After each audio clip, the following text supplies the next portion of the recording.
This is the story. Stanley decided to go to the staff lounge to check on his co-workers. He never functioned well by himself and constantly needed support and guidance from others, so the thought of total solitude was terrifying to him. When Stanley came to a set of 2 open doors, he entered the door on his left.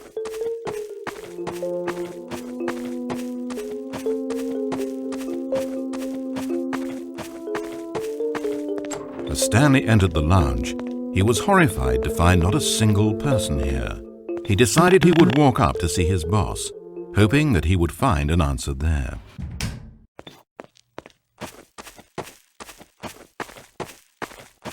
Coming to a staircase, Stanley walked upstairs to his boss's office. But Stanley just couldn't do it.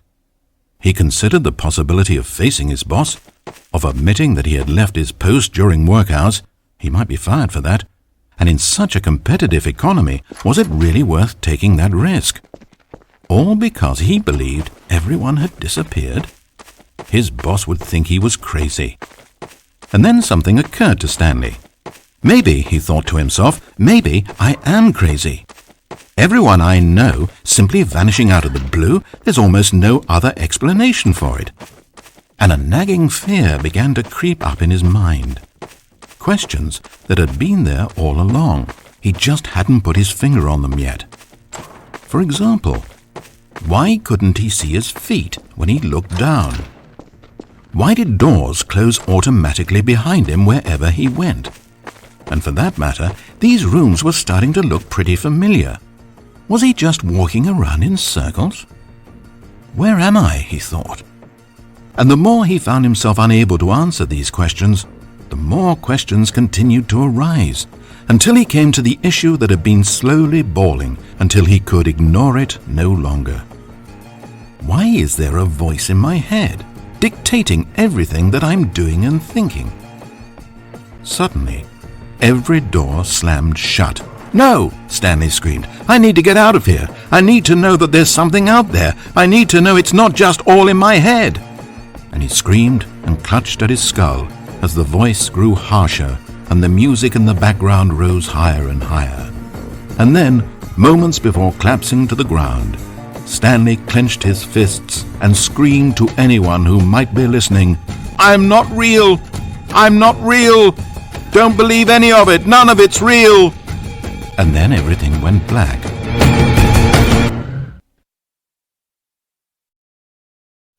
This is the story of a woman named Mariella.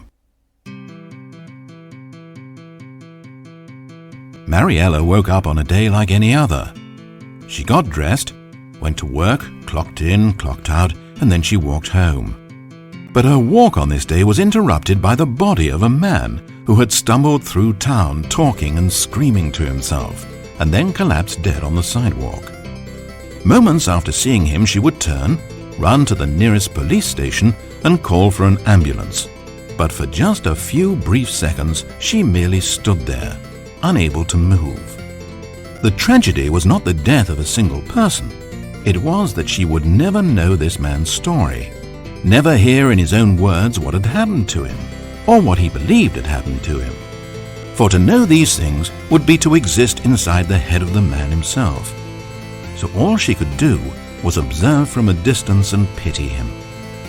But Mariella had places to be and people to meet with, very important people, whose impressions of her would affect her career and indeed the rest of her life. She stood there for only a moment, looking down at the body, and then she ran.